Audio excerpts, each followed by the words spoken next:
Hello, I am going to show you how to submit a plotter print. If you go to the Let's Print site, you'll notice if you scroll down that you can get more information about plotter prints by clicking this little accordion style menu. And you will see the paper choices and pretty much all of the information that you'll find on the form once you click fill out the plotter request form. So once that opens, I do want to make note that you do need to be logged in. So I'm already logged in, and just for the sake of time, I'm going to stay logged in. But if you were logged out, you would not see that form at the bottom. So kind of going quickly through the form, important information here, print ready. So the Imaging Center does not alter your file in any way. All files must come in ready for print. And we print actual size.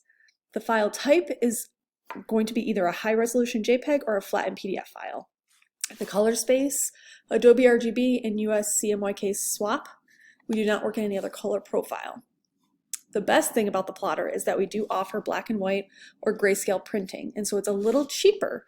Instead of $3 a square foot, which you'll notice down here, for black and white, it's only going to be $1 per square foot. So that's a lot cheaper if you are printing something for draft or you're printing just black and white text.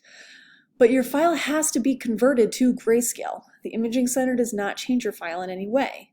If we print your file and after it's printed, we see color on, let's say you forgot to convert it properly, or there's just a little, red stroke or something just funny about the file, you will be charged for a color print. So you really want to make sure that first, if you are trying to do black and white printing, that your file is converted before you submit. I will show you how to do that in another video. There are quick tips here from each of the Photoshop, Illustrator, and Acrobat that you should check out.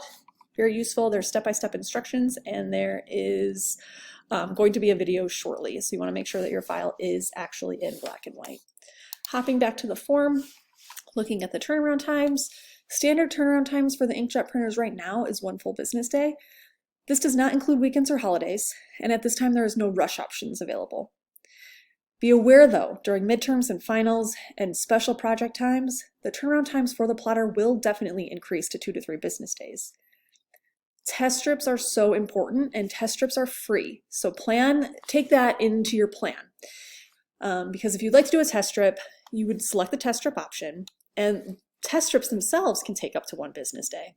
Usually less, but if we're busy, it could take longer. So you want to kind of just plan, like I'm gonna, my final project's due on Thursday. I'm gonna make sure that there's a test strip that I have turned in on Monday so that I can submit my final print on Tuesday and then get it back on Wednesday. You kind of have to start thinking ahead like that. One thing to note about test strips, you want to make sure that your test strip file is saved in the same exact way as your final image. So you want to be giving us a JPEG test strip for a JPEG final print, or a PDF test strip saved in the same way as a PDF final print. The math formula is down here, so if you wanted to do some price matching or figuring out how much is this going to cost you before we contact you back, you could use this formula. And then there's a kind of a handy little square foot calculator in here that's been kind of helpful. So like if yours was 24 inches by 19 inches and you only want 1, and you know that our square foot price is $3, if you hit calculate, it's going to tell you the cost before tax. So this is an external site. Always get confirmation from the Imaging Center before you start really planning for things, but this is very helpful. So if you scroll back here, paper resource list, the plotter really just has 3 types of paper. We have a 24-pound bond paper, which is really thin and it's similar to like blueprint paper. 45-pound bond paper is more like enhanced matte. It's a little thicker, and that's probably the most popular type of paper that we print on. 8mm satin paper is pretty much like a photo paper. So it's kind of like an in-between of premium luster and premium semi-matte, but it's quite thin, so it's not as thick as those photo papers. And then the Epson backlit transparency paper, which we have in stock for screen printing purposes, but a lot of communication design students use it as overlay on their posters, and it looks really cool.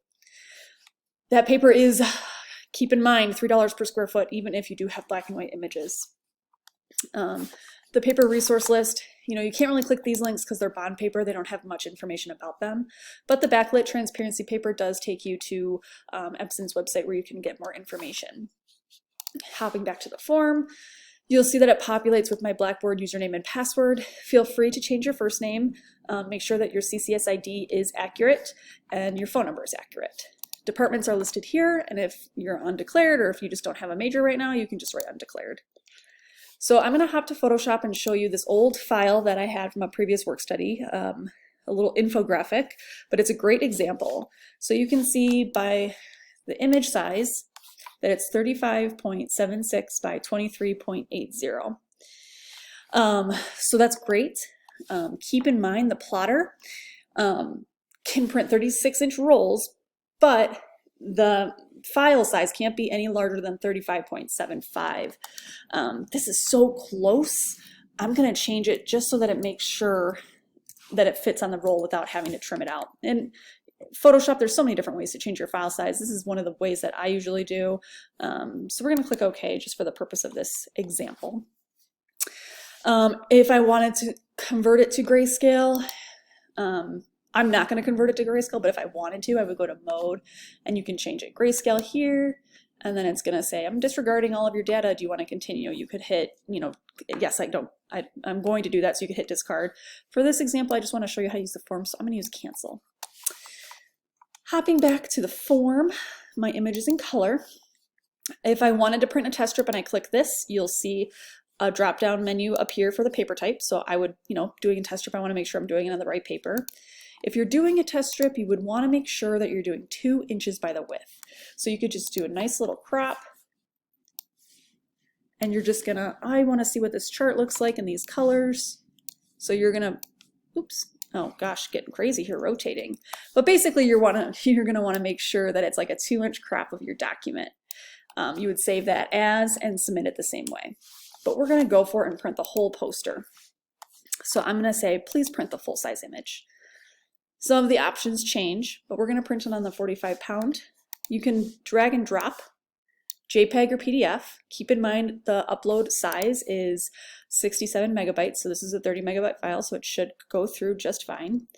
On the plotter form, it has a pickup preference. This is really going to be on the Calendly, so when you check out this form next time, this will probably be gone.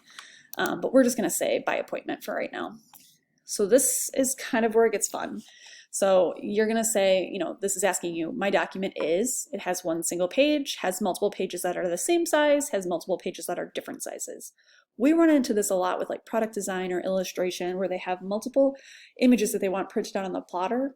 And as long as it fits under this, 67 megabyte threshold, you could submit a file that has multiple pages that are different sizes. And so depending on what you pick, it's going to ask you, different information. We only have one single page, and a single page is only one page. And then we're going to write exactly what the file is in inches here. So I'm looking here, so width is 35.75, and then the height is 23.79, and it's going to calculate some square inches. You don't have to worry necessarily about that. The only finishing options that we have available are crop marks, so yes or no. We don't offer any trimming surfaces or mounting surfaces. There are trimmers located on the second floor in the 24-hour lab. Hopefully after the pandemic's over, we'll be able to provide some more trimming capabilities, but for right now, unfortunately, you would have to go to the second floor. So when you're ready to submit your file, you hit submit. And if all goes well and you've clicked every option that you're supposed to, you should see a green bar. So yes, your print job was successfully submitted. You may submit another file below. Let us know if you have any questions. You can hop over to our Calendly page and set up a Zoom consultation with IC staff if you need additional help. This link will be sent to you once we receive your file so that you can schedule a pickup time, and you can pick up either in person, curbside, or via the second floor digital lockers where it's a contactless experience. Thank you, and if you have any questions, like I said, set up an appointment or email the IC directly at ic@collegeforcreativestudies.edu. Thank you.